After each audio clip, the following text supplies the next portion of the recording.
I'm Dr. Shawn Royer. I play the clarinet and the saxophone, and I am currently the chair of the music department at Marian University. I just finished my PhD in music education at the IU Jacobs School of Music in April, and I did my master's at Butler University in clarinet performance, and I did my bachelor's degree at UIndy in music education. I'm also a Yamaha performing artist and a Van Doren artist clinician. So here at Marian, for the last few years, I've directed the jazz band. Really lucky to have the opportunity now to be in a more administrative role where basically I oversee the Department of Music. And in addition, I'm also directing the concert band and the pep band, and I teach a number of different classes. One thing that I'm working on here is building the program.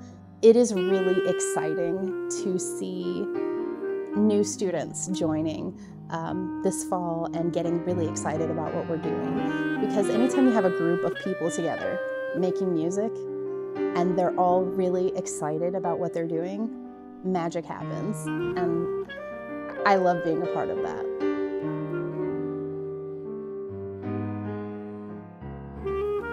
My freshman year of high school, my band director actually brought a jazz clarinetist in to perform work with the jazz band. And I wasn't actually in the jazz band, but I like to hang out and watch the jazz band.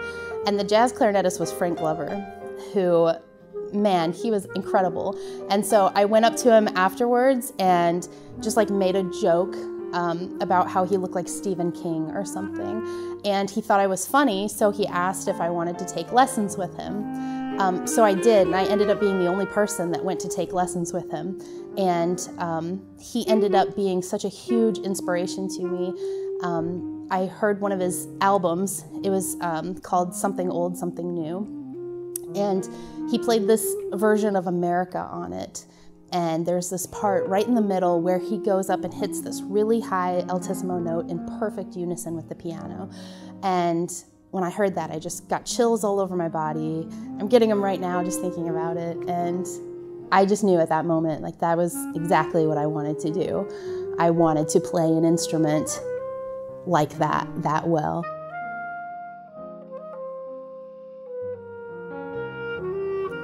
When I first started, I started on the clarinet. That was my first instrument.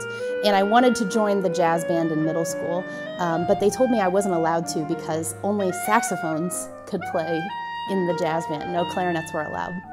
So that summer, I found a cheap used saxophone at a garage sale for like $50. And I taught myself. It's pretty easy to go from a clarinet to a saxophone because the fingerings are all the same on the saxophone as the upper register of the clarinet. So I taught myself the saxophone, and same thing with the flute. The fingerings are all very similar to the upper register of the clarinet. But playing in the big bands, oftentimes saxophone players will be asked to double on flute or clarinet. And same thing with musicals. If you want to play in a pit orchestra for a musical, you have to double. There are very few musicals anymore that are just clarinet or just saxophone. Typically they want the woodwind players to have an entire arsenal of instruments around them and be able to play all of them at a very high level.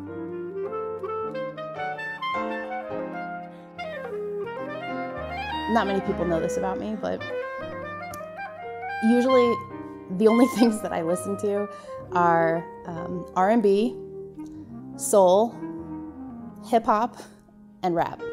That's basically it. We need to get a hold of your Spotify rewind. Oh man, nobody would even understand my playlist because it would go, it's so random. Like it would be like Eminem, and then it would go straight to the soundtrack from Camelot. I mean, it's so random. When I'm not teaching, I am probably hanging out with my family. I'm a member of the LGBT community, so I have a wife. I also have a daughter. My daughter just started college last week in popular music performance. She's a singer. I like going to the racetrack. I like fast cars, but I try not to drive my own car too fast. Try not to.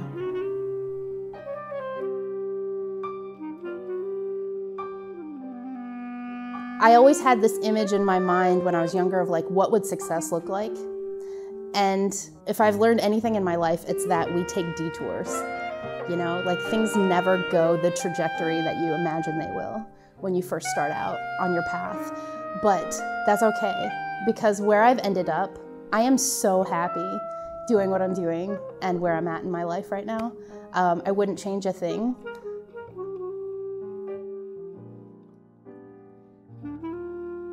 I am super excited to be teaching this clinic on jazz improvisation at Pages Music. My clinic will be specifically about how to navigate chord changes to improvise a jazz solo. Join me on September 10th at 5 p.m. for the Jazz Improvisation Clinic, and you can also register to try out mouthpieces with me anytime throughout the day. Register on the website.